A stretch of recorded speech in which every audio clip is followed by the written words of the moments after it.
everybody, welcome to the Steckline Report from the Ponderosa, where we're putting in the 2013 wheat crop, and we're just about done. This is the last field. Started a little earlier than normal, trying to outguess the weatherman. Couldn't do it, so we went ahead anyway, and I'll tell you what, I think everything turned out all right. That we planted early, got a nice light rain on it. That we're planting late is nice and wet. Conditions are perfect. Price is good. We feel pretty good about that. Got a couple of things we want to talk to you about on this Steckline Report that do not include wheat planting. Stay tuned. I first got started in the cattle business. My wife and my father-in-law got me into it.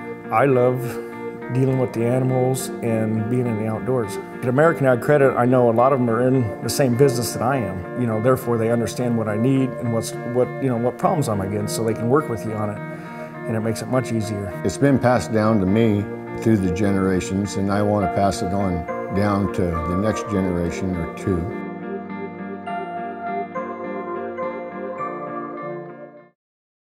Need equipment that's powerful and efficient? It's only available in red.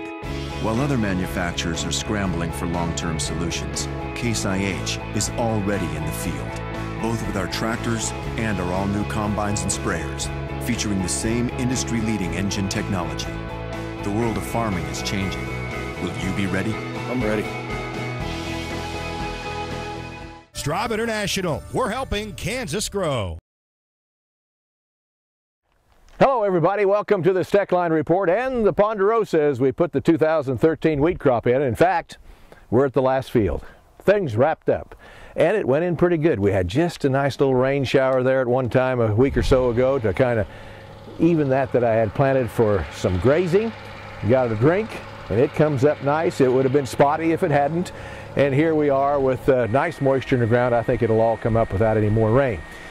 But we'll take a little bit more, and I know many here in the south central part of the state of Kansas, and especially western Kansas, western Oklahoma, eastern Colorado, you need a lot more, so let's hope that you get it.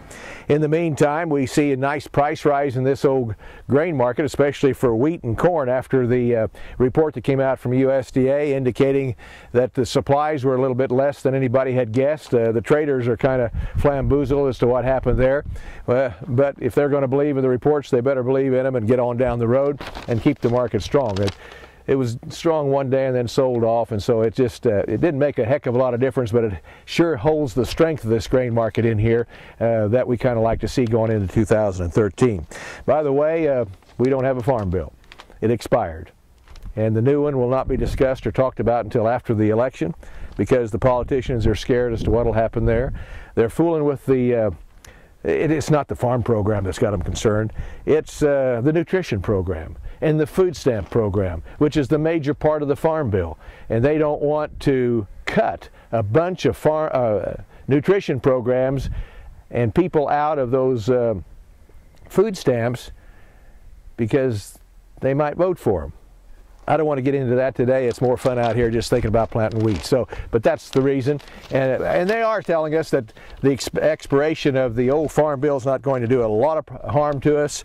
Farm groups and the Ag Secretary are stressing a little bit, but I don't know. I don't see a lot of problems here. We've got some dairy industry problems probably more than anything with no farm bill right now.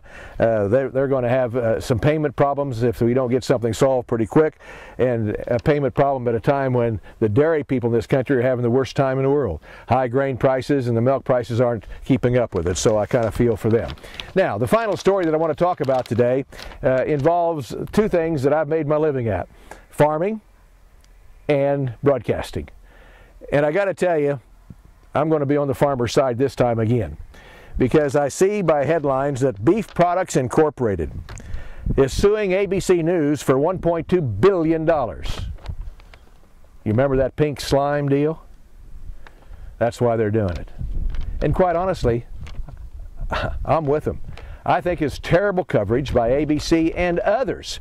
Why did they pick ABC? I don't know. Beef Products Inc. says that they did the most damage. But in any event, all of them talked about it. And where did the pink slime term come from? Interesting enough, as we dig into this information, critics that were interviewed were all past employees of either the Ag Department or the packing plant. Isn't it amazing how that happens, how the squealers squeal?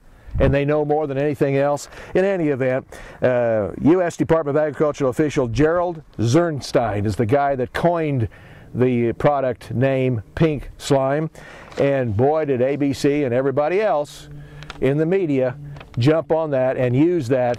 That was a killer for the company. In fact, they closed at, well, they say 70% of the nation's ground beef was made from these beef trimmings, is what they need to be called, not pink slime. But they lost so much business, they've closed 3 of their plants. The one left is just barely operating. And folks, to make it easy for you to understand what this pink slime, quotes, is all about, if you ever had roast beef and you cut it up and you had some pieces fall off, what did you do with those? If you threw them away, I feel sorry for you. If you ate them, you know you had the best part of the beef. That's what this so-called pink slime is. It's the offfall from steaks and roasts and these kinds of things in the slaughtering facility that they grind up with some fat, and it's a great product. Has been for years, but almost non-existent right now. And I'll bet the U.S. consumer is going to be paying more because of this, and that's what everybody seems to forget, that these kind of catastrophes, even though they put one big company practically out of business, somebody's paying for it that's called a consumer. Folks, we'll have to see how that all turns out, but it'll be an interesting session, I can guarantee you, in that courtroom. Hey, thanks for being with us on the Steckline Report this time. See you next time around.